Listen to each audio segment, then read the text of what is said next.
नमस्कार दोस्तों, Aarav study point में आप सभी का है। तो दोस्तों आज है 10 नवंबर और आज मैं आपके लिए ऐसे प्रश्नों को लेकर आया हूं जो आपकी आज की तीनों पालियों में आने की सबसे अधिक संभावना रखते हैं। तो दोस्तों अगर आप चैनल पर पहली बार आए हैं तो चैनल को सब्सक्राइब कर लें और अभी तक आपका एग्ज़ाम नहीं हुआ है तो चैनल को सब्सक्राइब कर बेल आइकन को दबा लीजिए। और आपको बता दें इस चैनल पर सभी एग्ज़ामों का रिव्यू कराया जाता है। जब भी आपके एग्ज़ाम की शिफ्ट का पेपर होगा तो आपके शिफ्ट का एनालिसिस आपको देखने को मिल जाएगा। तो फ्रेंड्स फिर देखते हैं आज की तीनों पालियों में संभावित क्वेश्चनों को। तो देखिए पहला क्वेश्चन क्या है। भारत में सबसे प्राचीन सभ्यता कौन सी थी जिसने नगर नियोजन और जल निकासी प्रणाली की नींव रखी थी। तो देखिए ये थी सिंधु घाटी सभ्यता। अगला क्वेश्चन देखिए। अगले क्वेश्चन में बढ़ने से पहले यहाँ पर जानकारी देख लीजिए। यह सभ्यता लगभग 2500 ईसा पूर्व विकसित हुई थी और मुख्य नगर हड़प्पा और मोहनजोदड़ो थे। देखिए अगला क्वेश्चन। भारतीय संविधान की प्रस्तावना में समाजवादी शब्द कब जोड़ा गया था। तो ये जोड़ा गया था 42वें संविधान संशोधन 1976 के द्वारा। इस संशोधन में समाजवादी, धर्मनिरपेक्ष और अखंडता शब्द जोड़े गए थे। देखिए अगला क्वेश्चन। पृथ्वी की सूर्य के चारों ओर परिक्रमा पूरी होने में कितना समय लगता है और इस प्रक्रिया को क्या कहते हैं। तो देखिए परिक्रमा में जो समय लगता है 365 दिन 6 घंटे लगते हैं और इसको बोलते हैं परिक्रमण काल। ठीक है, यह पृथ्वी की गति ऋतुओं के परिवर्तन के लिए जिम्मेदार होती है। आगे देखिए अगला क्वेश्चन। 1857 की क्रांति को ब्रिटिश इतिहासकारों ने किस नाम से जाना। तो इसे जाना था सिपाही विद्रोह के नाम से। देखिए अगला क्वेश्चन। भारतीय संसद में राज्यसभा को स्थायी सदन क्यों कहा जाता है। तो फ्रेंड्स देखिए इसका कारण है क्योंकि इसे कभी भंग नहीं किया जा सकता। अतिरिक्त जानकारी देख लीजिए। हर 2 वर्ष बाद इसके 1/3 सदस्य सेवानिवृत्त होते हैं। अगला क्वेश्चन। जलवायु परिवर्तन मुख्यतः किस गैस की वृद्धि के कारण होता है। तो सही आंसर देख लीजिए क्या है ये, कार्बन डाइऑक्साइड। यह ग्रीन हाउस प्रभाव पैदा करती है जिससे पृथ्वी का तापमान बढ़ता है। आगे देखिए अगला क्वेश्चन। गांधी इरविन समझौता किस वर्ष हुआ था और इसका क्या महत्व था। तो देखिए ये हुआ था 1931 में। इससे नमक सत्याग्रह समाप्त हुआ। इस समझौते के बाद गांधी जी ने द्वितीय गोलमेज सम्मेलन में भाग लिया था। अगला क्वेश्चन देखिए। पृथ्वी का सबसे ऊंचा पर्वत शिखर कौन सा है। तो ये है माउंट एवरेस्ट। इसकी ऊंचाई लगभग 8848.86 मीटर है। नेपाल और चीन की सीमा पर यह स्थित है। आगे देखिए अगला क्वेश्चन। भारत का संविधान कब लागू हुआ और इसे किस दिन मनाया जाता है। तो देखिए ये जो मनाया जाता है इसे कब, 26 जनवरी 1950 को गणतंत्र दिवस के रूप में। और ये लागू कब हुआ था, 26 जनवरी 1950 को। इस दिन भारत एक गणराज्य बना और संविधान लागू हुआ था। आगे देखिए वर्नाक्युलर प्रेस एक्ट किसने और क्यों लागू किया था। तो ये लागू किया था लॉर्ड लिटन ने 1878 में। इसका उद्देश्य भारतीय समाचारों पर नियंत्रण लगाना था। अगला क्वेश्चन देखिए। पृथ्वी पर सबसे अधिक वर्षा कहाँ होती है। तो ये होती है मोनसिनराम मेघालय में। यहाँ औसतन 11,800 मिलीमीटर से अधिक वर्षा होती है। आगे अगला क्वेश्चन देखिए। सविनय अवज्ञा आंदोलन की शुरुआत कब और कहाँ से हुई थी। तो देखिए ये हुई थी 12 मार्च 1930 को साबरमती आश्रम से। गांधी जी ने 24 दिन की यात्रा के बाद दांडी पहुंचकर नमक कानून तोड़ा था। नेक्स्ट क्वेश्चन देखिए। ब्लैक होल ट्रेजेडी किससे संबंधित है। तो ये है बंगाल के नवाब सिराजुद्दौला और ब्रिटिशों से संबंधित। 1756 में कलकत्ता के फोर्ट विलियम में यह घटना हुई थी। आगे देखिए बहुत ही इम्पोर्टेंट क्वेश्चन है। हरित क्रांति का संबंध मुख्यतः किससे है। तो इसका संबंध है कृषि उत्पादन से। तीनों शिफ्ट में किसी न किसी शिफ्ट में ये 100% क्वेश्चन आपको देखने को ज़रूर मिलेगा। देखिए, इसका श्रेय डॉक्टर एम.एस. स्वामीनाथन को दिया जाता है। चलिए अगले क्वेश्चन की तरफ। चंपारण आंदोलन गांधी जी का भारत में पहला सत्याग्रह क्यों कहलाया? क्योंकि यहीं से उन्होंने किसानों के लिए अहिंसक आंदोलन शुरू किया था। यह 1917 में बिहार के चंपारण जिले में हुआ था। अगला क्वेश्चन देखिए, हिमालय का निर्माण किस भूवैज्ञानिक प्रक्रिया से हुआ था? तो ये हुआ था प्लेट टेक्टोनिक गति से। भारतीय प्लेट और यूरेशियन प्लेट के टकराने से यह पर्वतमाला बनी। अगला क्वेश्चन देखिए, जलियांवाला बाग हत्याकांड कब और किसने करवाया था? तो ये कब हुआ था? 13 अप्रैल 1919 में। और किसने कराया? जनरल डायर ने। यह घटना अमृतसर में बैसाखी के दिन घटित थी। अगले क्वेश्चन की बात करें तो देखिए क्या है, भारतीय राष्ट्रीय कांग्रेस की स्थापना कब और किसने की? तो ये स्थापना की थी 1885 में ए.यू. हयूम ने। बहुत ही इम्पोर्टेंट क्वेश्चन है, स्टार मार्क को करके रखना है। देखिए, यह लगभग हर एग्ज़ाम की दृष्टि से इम्पोर्टेंट क्वेश्चन है। और देखिए, सबसे ज़्यादा यहाँ पर क्या पूछ लिया जाता है, इसके अध्यक्षता। तो अध्यक्षता किसने की? W.C. बनर्जी ने। ठीक है दोस्तों, ध्यान से क्वेश्चनों को पढ़ के जाना है। दक्कन ट्रेप किस प्रकार की भू आकृति है? तो यह है ज्वालामुखी पठार। यह लाखों वर्ष पूर्व लावा के बहाव से बना था। देखिए, एग्जाम की दृष्टि से इम्पोर्टेंट क्वेश्चन आ गई 73वां संविधान संशोधन। और मैं आपको बता दूं, ये DSSB, LDC, स्टेनोग्राफर और ये आपका असिस्टेंट के एग्ज़ाम की कई पालियों में ये क्वेश्चन देखने को मिला था। तो हो सकता है, देखिए, आपके एक पाली में 100 क्वेश्चन होने वाले हैं, तो 100 क्वेश्चनों में तो शायद ये क्वेश्चन आपको देखने को मिल जाए। ठीक है, देखिए, भारत में पंचायती राज व्यवस्था की शुरुआत किस वर्ष हुई थी? तो ये हुई थी कब? 1959 में राजस्थान के नागौर जिले में। इसे 73वें संविधान संशोधन द्वारा संवैधानिक दर्जा 1992 में इसे मिला था। आगे देखिए, भारत छोड़ो आंदोलन किस वर्ष आरंभ हुआ और इसका नारा क्या था? तो 1942 में शुरुआत और नारा था अंग्रेज भारत छोड़ो। गांधी जी ने 8 अगस्त 1942 को बम्बई के गोवालिया टैंक मैदान से ये आंदोलन शुरू किया था। अतिरिक्त जानकारी में भी ये क्वेश्चन आपके लिए बहुत ही इम्पोर्टेंट होने वाले हैं। देखिए, संसद भवन का निर्माण किस वास्तुकार ने किया था? तो सर एडविन लुटियंस और हर्बर्ट बेकर ने। यह गोलाकार इमारत 1927 में पूर्ण हुई थी। आगे देखिए अगला क्वेश्चन, अशोक का धर्म प्रचारक कहलाने वाले राजदूत का नाम क्या था? तो इनका नाम था महामातम्य या धर्म महामातम्य। ठीक है, आगे क्वेश्चन देखिए, पहले इसकी जानकारी देख लीजिए।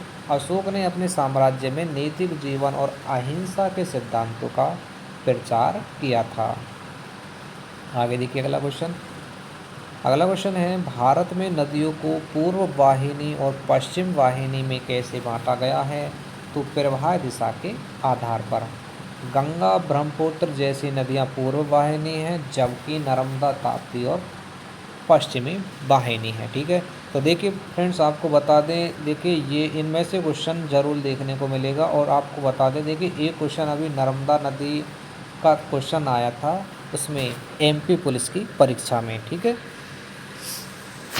आगे देखिए अगला क्वेश्चन क्या है, मौर्य समाज की राजधानी कहाँ थी और इसका संस्थापक कौन था? तो राजधानी थी पाटलिपुत्र में और संस्थापक थे चंद्रगुप्त मौर्य। उसने 321 ईसा पूर्व में नंदवंश का अंत कर मौर्य साम्राज्य की स्थापना की थी। आगे क्वेश्चन देखिए, अधिक बार पेपर में ये क्वेश्चन पूछा गया है, साइमन कमीशन भारत क्यों भेजा गया था और इसका देखिए विरोध क्यों हुआ था? तो भारत के प्रशासनिक सुधारों की समीक्षा हेतु। इसमें कोई भारतीय सदस्य नहीं था, इसलिए इसका देशव्यापी बहिष्कार हुआ था। आगे क्वेश्चन देखिए, भू अभिकेंद्रीय सिद्धांत किसने प्रस्तुत किया था और इसमें क्या कहा गया था? तो देखिए टोलमी ने ये सिद्धांत प्रस्तुत किया था और पृथ्वी को इसका ब्रह्मांड का क्या बताया था? केंद्र। बाद में कोपरनिकस ने सूर्य केंद्रीय सिद्धांत देकर इसे गलत साबित किया था। आगे देखिए राज्यपाल की नियुक्ति कौन करता है और उसका कार्यकाल कितना होता है। तो नियुक्ति करते हैं भारत के राष्ट्रपति और कार्यकाल होता है 5 वर्ष का। राज्यपाल राज्य का एक संवैधानिक प्रमुख होता है। देखिए लोकसभा में अधिकतम कितने सदस्य हो सकते हैं। तो 552 हो सकते हैं। इसमें 530 राज्य, 20 केंद्र शासित प्रदेशों से और 2 एंग्लो इंडियन नामित हो सकते हैं। हालांकि यह प्रावधान अब हट गया है क्योंकि पहले जो दो एंग्लो इंडियन होते थे उनको अब समाप्त कर दिया है वर्तमान में। नील विद्रोह किस क्षेत्र में हुआ और क्यों हुआ था। तो ये बंगाल में हुआ जबरन नील की खेती के विरोध में। यह 1859 से 60 में किसानों द्वारा किया गया था। भारत का राष्ट्रीय गीत कौन सा है और इसे किसने लिखा है। तो देखिए वंदे मातरम ये क्या है गीत, और बंकिम चंद्र चट्टोपाध्याय ने इसे लिखा है। यह गीत 1882 में आनंद मठ उपन्यास में शामिल किया गया था। क्वेश्चन अगला देखिए, विश्व की जनसंख्या घनत्व में भारत का स्थान लगभग कौन सा है। तो ये है दूसरा स्थान।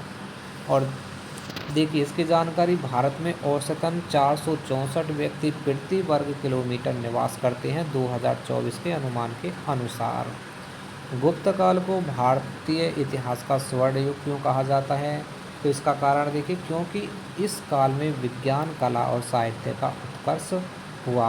आर्यभट्ट, कालिदास जैसे विद्वान भी इसी समय कार्य करते थे, इसी के समय कार्य करते थे। ठीक है।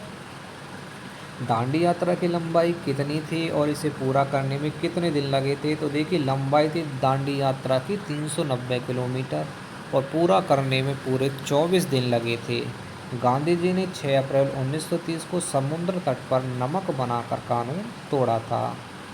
आगे देखिए अगला क्वेश्चन, वायसराय प्रणाली भारत में कब लागू हुई थी। तो 1858 में लॉर्ड कैनिंग भारत के पहले वायसराय बने थे।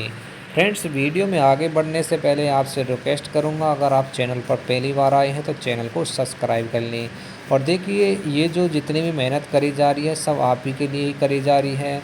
तो आपका भी एक फ़र्ज़ बनता है आप हमारे चैनल को सब्सक्राइब करें और एक प्यारा सा कमेंट करें, जिससे हमें भी बहुत खुशी होगी कि हाँ हमारी वीडियो आपके लिए बहुत लाभदायक है। तो एक प्यारा सा कमेंट ज़रूर करना वीडियो को देखने के बाद। ठीक है, पहले वीडियो को पूरा देख लीजिए, उसके बाद जब भी वीडियो समाप्त हो जाए उसके बाद आपको एक कमेंट करना है और एक लाइक करना है। ठीक है दोस्तों, और चैनल सब्सक्राइब ज़रूर करके जाना है। आगे देखिए जलवायु के घटक तत्व कौन कौन से हैं। तो ये है तापमान, वर्षा, आर्द्र दाब और वायु की दिशा। ठीक है, ये सभी तत्व मिलकर किसी क्षेत्र की जलवायु बनाते हैं। नेक्स्ट क्वेश्चन देखिए, सविनय अवज्ञा आंदोलन के दौरान ब्रिटिश सरकार ने गांधी जी को किस जेल में रखा था। तो इन्हें रखा था यरवदा जेल में। वहीं गांधी जी ने रविन्द्रनाथ टैगोर से पत्राचार भी किया था। संसदीय शासन प्रणाली की उत्पत्ति किस देश में हुई थी। तो ये हुई थी इंग्लैंड में। भारत ने इसी मॉडल को अपने संविधान में अपनाया था। फ्रेंड्स वीडियो में जितने भी क्वेश्चन लिए गए हैं बहुत ही इम्पोर्टेंट है, इसलिए वीडियो को बिल्कुल भी स्किप मत करना। एक एक क्वेश्चन को बहुत ही ध्यानपूर्वक देख कर जाना। ठीक है, बहुत क्वेश्चन मिलेंगे आपको इस वीडियो में से आपके एग्ज़ाम में। ठीक है। दक्षिणी पठार को प्रायद्वीपीय पठार क्यों कहा जाता है। क्योंकि यह 3 ओर से समुद्र से घिरा है। यह भारत का सबसे प्राचीन भूभाग है। हड़प्पा सभ्यता में धातु का उपयोग क्यों किया जाता था। तो तांबा, कांस्य, सीसा से औजार व मूर्तियाँ बनाते थे। लोहे का प्रयोग इस काल में नहीं हुआ था। और देखिए फ्रेंड्स आपको बता दें इस वीडियो में टीजीटी सोशल एग्जाम से संबंधित क्वेश्चन लिए गए हैं, लेकिन कुछ क्वेश्चन ऐसे भी हैं जो आपके अन्य एग्ज़ामों को देखते हुए यहाँ पर जोड़े गए हैं। जैसे प्राचीन भारत का इतिहास है, ये अन्य एग्ज़ाम में आपको देखने को ऐसे क्वेश्चन मिलेंगे। ठीक है, देखिए भारतीय रिजर्व बैंक की स्थापना कब हुई थी। तो 1 अप्रैल 1935 को। इसे पहले कोलकाता में स्थापित किया गया था और बाद में मुंबई में स्थानांतरित किया गया। आगे देखिए नर्मदा नदी किस प्रकार की घाटी में बहती है। तो यह बहती है रिफ्ट घाटी में। ये अमरकंटक से निकलकर अरब सागर में मिलती है। नेक्स्ट क्वेश्चन देखिए, हिंद स्वराज नामक पुस्तक किसने लिखी और किस उद्देश्य से।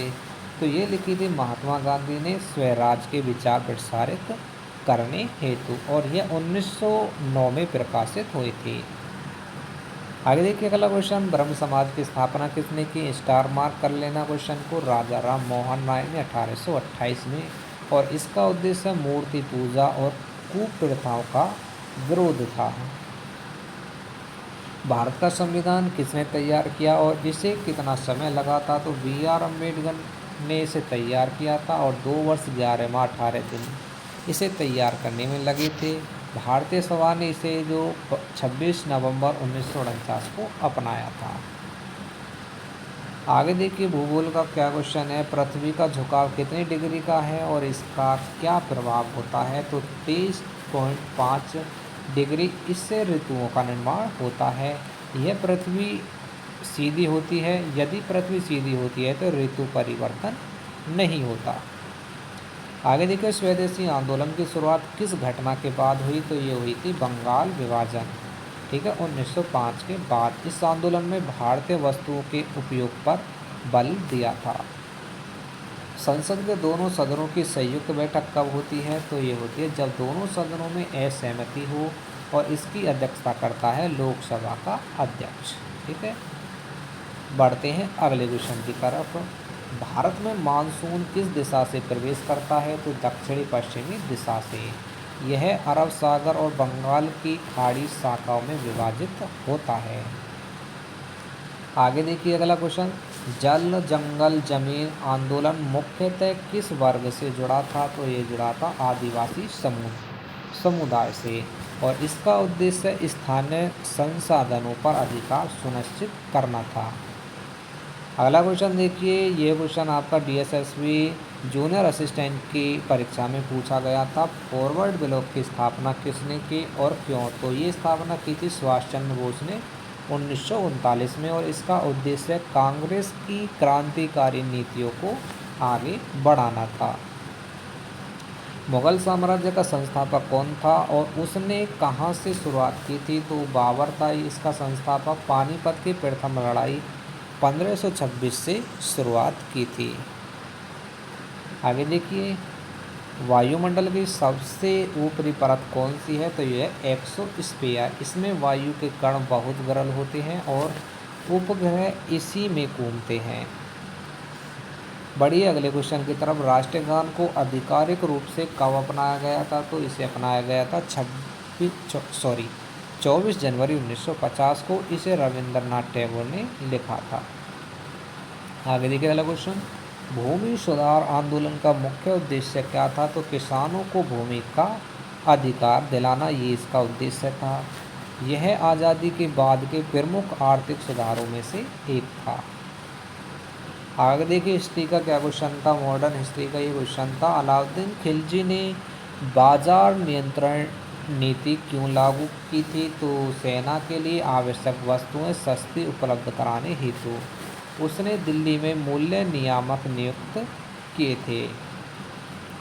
जनसंख्या घनत्व का अर्थ क्या है और यह क्यों महत्वपूर्ण है? तो प्रति वर्ग किलोमीटर में निवास करने वाले व्यक्तियों की संख्या, ठीक है, ये इसका अर्थ है। इससे संसाधनों पर दबाव का अनुमान लगाया जाता है।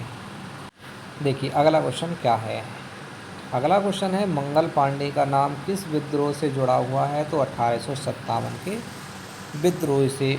उन्होंने बैरकपुर में अंग्रेज सिपाहियों के खिलाफ विद्रोह का बिंगुल फूंका था। अंतर्राष्ट्रीय तिथि रेखा कहाँ से गुजरती है? तो ये गुजरती है 180 डिग्री देशांतर रेखा से।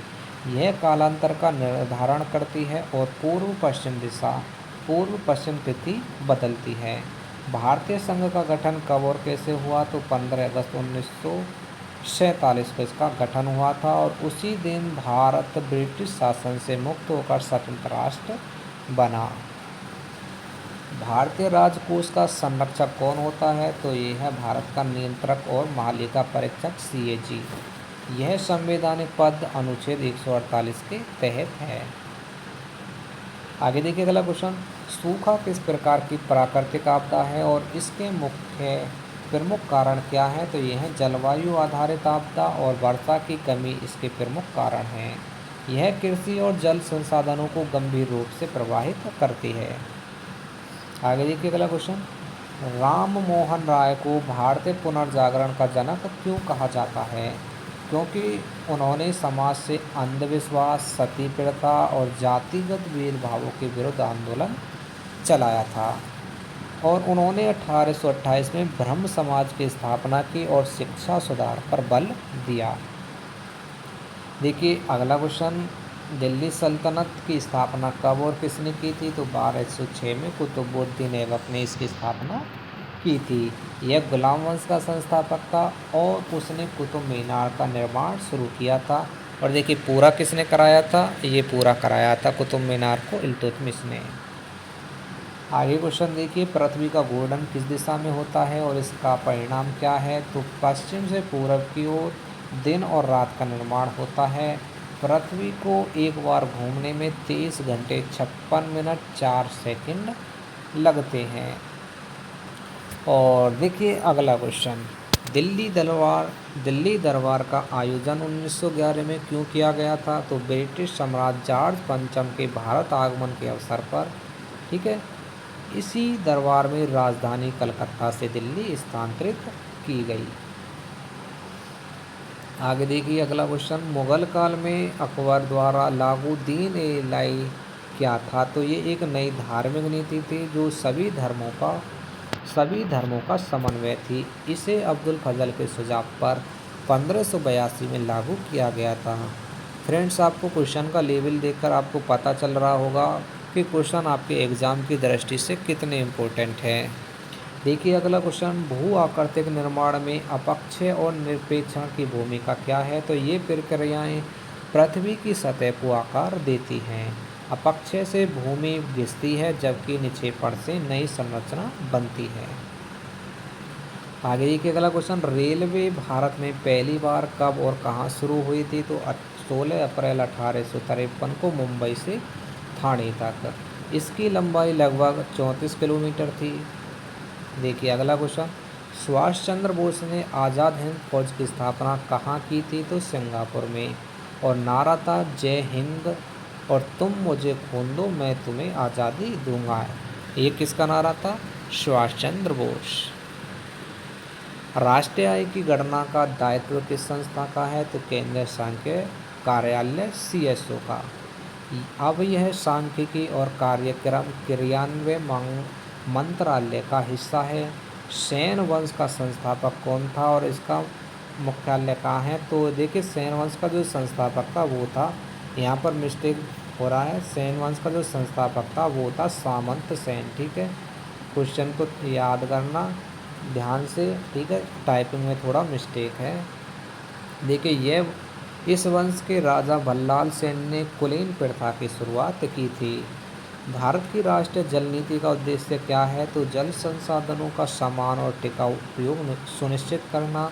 इसे 2012 में संशोधित कर पुनः लागू किया गया था। ठीक है दोस्तों, अब चलिए अगला क्वेश्चन देखते हैं। महाजनपद काल में सर्वाधिक शक्तिशाली जनपद कौन सा था? तो ये था मगध। और देखिए ये जो क्वेश्चन पूछा गया है ये कल यानी कि 9 नवंबर में इसमें पियोन की परीक्षा में ये क्वेश्चन आया हुआ है। ठीक है, यहाँ से बिंबिसार और अजातशत्रु जैसे शासकों ने शासन किया था। अर्थशास्त्र नामक ग्रंथ किसने लिखा था और इसमें क्या बताया गया था? तो कौटिल्य के द्वारा लिखा गया था। राज्य संचालन, अर्थ और राजनीति का वर्णन इस पुस्तक ग्रंथ में किया गया है। देखिए अगला क्वेश्चन, सामाजिक सुधार आंदोलन में विद्यासागर का क्या योगदान था? तो उन्होंने विधवा विवाह और महिला शिक्षा का समर्थन किया था। विधवा पुनर्विवाह अधिनियम 1856 में उनकी भूमिका महत्वपूर्ण थी। ठीक है, इस अधिनियम में देखिए अगला क्वेश्चन, राजनीति के निर्देशक सिद्धांत कहाँ से लिए गए हैं? तो आयरलैंड के सिद्धांत से। ये संविधान के भाग 4 में अनुच्छेद 36 से 51 में दिए गए हैं। मौसम और जलवायु में क्या अंतर है? तो मौसम अल्पकालिक, जलवायु दीर्घकालिक औसत स्थिति है। जलवायु किसी क्षेत्र की भौगोलिक स्थिति पर निर्भर करती है। आगे बढ़िए अगला क्वेश्चन देखते हैं। राज्यसभा के उपसभापति का चुनाव कौन करता है? तो राज्यसभा के सदस्य। उनका कार्यकाल अध्यक्ष की अनुपस्थिति में सभा की कार्यवाही चलना होता है। आगे देखिए, भारत में हरित क्रांति किस क्षेत्र में आरंभ हुई थी? तो पंजाब और हरियाणा में। इसमें उन्नत बीज, सिंचाई और उर्वरक तकनीकी का उपयोग किया गया था। आगे बढ़ते हैं अगले क्वेश्चन की तरफ। सौरमंडल में सबसे बड़ा ग्रह कौन सा है और इसकी विशेषता क्या है? तो देखिए, सबसे बड़ा जो ग्रह है वो है बृहस्पति और यह गैस से बना है और सबसे अधिक इसके उपग्रह हैं। इसका विशाल तूफान ग्रेट रेड स्पॉट प्रसिद्ध है। आगे बढ़िए, अगला क्वेश्चन देखिए। यहाँ पर थोड़ा मिस्टेक हो गया, यहाँ पर लिखा है मार्ले मिंटो सुधार कब लागू हुआ था और इसका उद्देश्य क्या था? तो 1909 में ये क्या हुआ था लागू, और मुसलमानों को पृथक निर्वाचन देना इसका उद्देश्य था। आगे देखिए, पृथ्वी का अक्षीय झुकाव ऋतुओं को कैसे प्रभावित करता है? तो सूर्य की किरणों के कोण बदलने से तापमान में अंतर आता है। यही कारण है कि उत्तरी और दक्षिणी गोलार्ध में विपरीत ऋतुएं होती हैं। आगे देखिए, अगला क्वेश्चन क्या है? आर्य समाज की स्थापना कब और किसने की? तो 1875 में स्वामी दयानंद सरस्वती ने की और उनका नारा क्या था? वेदों की ओर लौटो। फ्रेंड्स, ज़्यादा से ज़्यादा आपकी अभी ज़्यादा से ज़्यादा 8 से 10 मिनट की और वीडियो बची है और आपके 150 क्वेश्चन कंप्लीट हो जाएंगे। और अगर आपको एक बार में वीडियो के क्वेश्चन में याद नहीं हो तो 2 बार देख कर जाना, क्योंकि ये स्पेशल आज ही के एग्ज़ाम के लिए बनाई गई है। और देखिए, टीजीटी सोशल साइंस से संबंधित आपका कल यानी कि 11 नवंबर की फर्स्ट शिफ्ट का और एग्ज़ाम रह जाएगा। उसके बाद सोशल साइंस का आपका कोई भी एग्ज़ाम नहीं रहेगा, ठीक है। उसके बाद सीधा आपको कट ऑफ पर ध्यान देना है, ठीक है।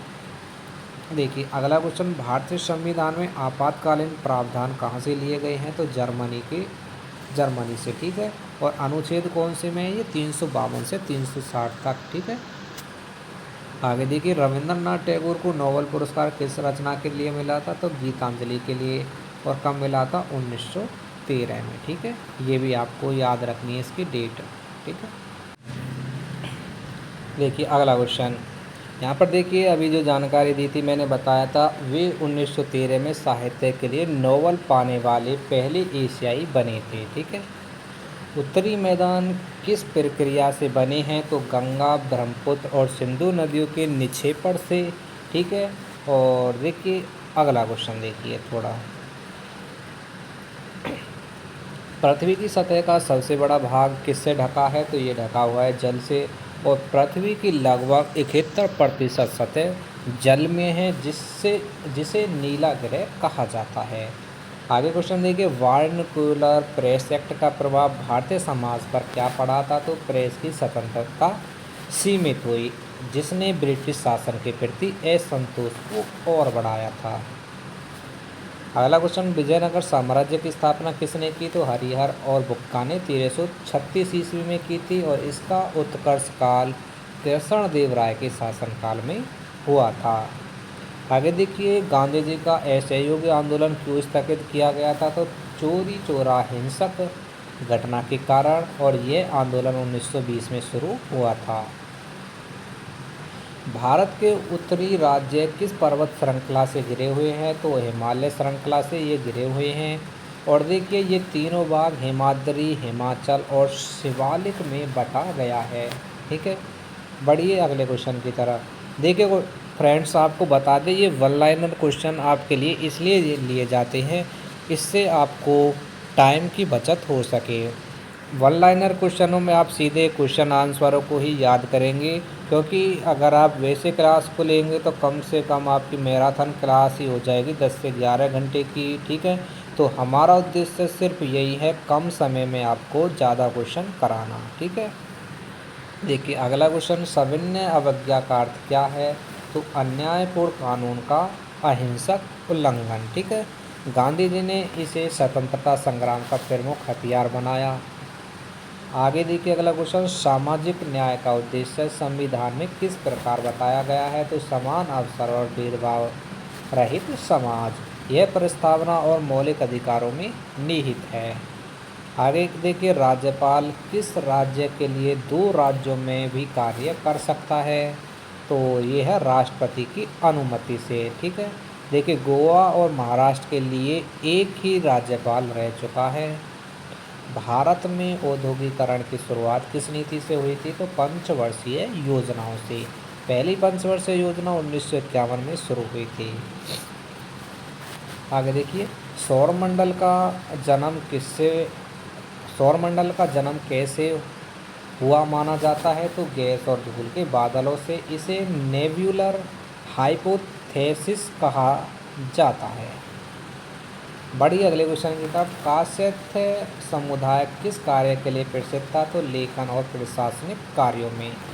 ये मुगल और ब्रिटिश काल में भी महत्वपूर्ण भूमिका निभाते थे। आगे देखिए अगला क्वेश्चन, जलवायु परिवर्तन का सबसे बड़ा वैश्विक कारण क्या है? तो ग्रीन हाउस गैसों में वृद्धि। इसके कारण ग्लोबल वार्मिंग और समुद्र स्तर बढ़ रहा है। हर्षवर्धन की राजधानी कौन सी है? तो ये है कन्नौज। ठीक है, आगे देखिए अगला क्वेश्चन। अगला क्वेश्चन है, भारत के मौलिक अधिकार संविधान में कहाँ दिए गए हैं? तो ये दिए गए हैं 12 से 35 अनुच्छेद में। इन्हें नागरिकों की स्वतंत्रता का आधार माना गया है। वायुमंडल की परतें कितनी हैं और उसमें से कौन सी सबसे महत्वपूर्ण है? तो यह है 5 परतें और उसमें क्षोभ मंडल सबसे महत्वपूर्ण है। यहाँ पर सभी मौसमीय घटनाएं होती हैं। स्टार मार्क क्वेश्चन को करना है। ठीक है, बंगाल विभाजन कब हुआ था और किसने किया? 1905 में लॉर्ड कर्जन ने। इसका देश भर में तीव्र विरोध हुआ था और स्वदेशी आंदोलन शुरू हुआ था। देखिए अगला क्वेश्चन, भारत की सबसे लंबी नदी कौन सी है? तो यह है गंगा नदी और इसकी लंबाई कितनी है? 25 किलोमीटर। इसकी लंबाई को याद रखना है। ठीक है, यह गंगोत्री हिमनद से निकलती है और बंगाल की खाड़ी में मिलती है। लोकतंत्र का आधार क्या है? तो जनता की संप्रभुता। इसमें शासन जनता द्वारा, जनता के लिए और जनता का होता है। तो फ्रेंड्स देखिए, आपके जितने भी क्वेश्चन थे वो आपके कंप्लीट हो गए हैं इस वीडियो में। और देखिए वीडियो में अगर आपने शुरू से एंड तक ये वीडियो देखी है तो आपको क्वेश्चनों का लेवल पता चल गया होगा। और देखिए ये आपके टीजीटी सोशल एग्ज़ाम की परीक्षा में तो आने की संभावना रखते ही हैं। और अगर आप दिल्ली पुलिस से संबंधित किसी भी परीक्षा की तैयारी कर रहे हैं तो यह वीडियो उनके लिए भी बहुत ही इम्पोर्टेंट होने वाली है। ठीक है, तो आज यानी कि 10 नवंबर में तीनों पालियों में जिस जिस विद्यार्थी का एग्ज़ाम है तो परीक्षा में बैठने से पहले इस वीडियो को ज़रूर देख कर जाइए। और आपका कल 11 नवंबर की फर्स्ट पाली में जिसका भी एग्ज़ाम है वो भी एक बार वीडियो को दोबारा इसे देख लीजिए। और आप कहेंगे तो एक वीडियो आपके लिए कल तैयार हो जाएगी। तो आपको बताना पड़ेगा कि आपको कल के लिए एक वीडियो चाहिए या नहीं चाहिए। ठीक है, तो कमेंट बॉक्स में आपको बताना है। ठीक है, और जिस जिस का आज एग्ज़ाम है कृपया एक प्यारी सी कमेंट हमारे लिए करके जानी है। दोस्त हम मेहनत आपके लिए ही कर रहे हैं तो हमारी मेहनत के लिए एक लाइक कमेंट और तो आपका बनता है। ठीक है, तो चैनल पर पहली बार आए हो तो जाते जाते यही कहेंगे तो चैनल को सब्सक्राइब कर लीजिए। ठीक है, तो चलिए फ्रेंड्स फिर मिलते हैं आज फिर से इसके फर्स्ट पारी के एनालिसिस में। ठीक है, क्योंकि आज क्या है आपके तीनों जो पारी हैं उसका एनालिसिस भी हम साथ के साथ कराएंगे। ठीक है, तो ये थी वीडियो आपके संभावित क्वेश्चनों पर। और जो जो क्वेश्चन आपके फर्स्ट सेकंड और थर्ड पाली में आएंगे इसी चैनल के माध्यम से आपको उन शिफ्टों का रिव्यू देखने को मिलेगा। तो चलिए फ्रेंड्स फिर मिलते हैं आज के फर्स्ट पाली के रिव्यू के साथ में। जब तक के लिए जय हिंद, जय भारत।